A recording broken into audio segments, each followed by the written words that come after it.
কৃষ্ণনগর শহরের প্রাণকেন্দ্রে রাজারোড এলাকার একটি আবাসনের বাসিন্দা ১৩ বছরের এক বালক বাড়ি ফেলে দেওয়া বিভিন্ন জিনিস দিয়ে নিজের হাতেই গড়ে তুলেছেন একটি দুর্গা প্রতিমা। এর আগেও বাড়িতে পরিবেশ বান্ধব জিনিসগুলি দিয়েই নানা রকম জিনিস বানিয়েছিলেন ওই বালক। এই বালক শিল্পীর নাম সংলাপ নাথ। তার হাতে গড়া এই প্রতিমা তৈরি করা হয়েছে কাগজ, কাপড় ও বাতিল থার্মোকলের থালা দিয়ে। সময়ে লেগেছে প্রায় ১ মাস। সংলাপ কৃষ্ণনগরের রাজা রোডের একটি আবাসনে থাকেন।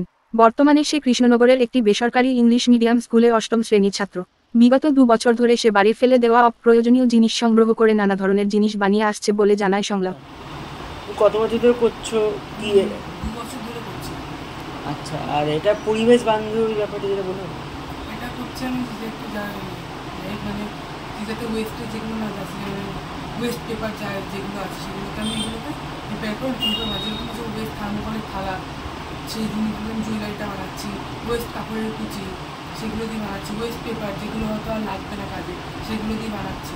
আর রং ফং ইউজ করে নতুন করে আমি ওই জিনিসটাকে বানাচ্ছি। মানে পুরোটাই কাগজ বা শাড়ি এসবে, মানে কোনো মাটি বা এই জাতীয় কোনো কিছু ইউজ হচ্ছে? আর তোমার নাম? আমার নাম সংলাপ। কোন ক্লাসে পড়ো? আমি ক্লাস 8-এ। মোটামুটি এটা কয়েক বছর ধরে করছো? আমি তো এই বছর করছি, আগেও আমি 2 বছর করেছি এরকম। এরকম নিত্য নতুন কাজ তুমি করেই থাকো? হ্যাঁ।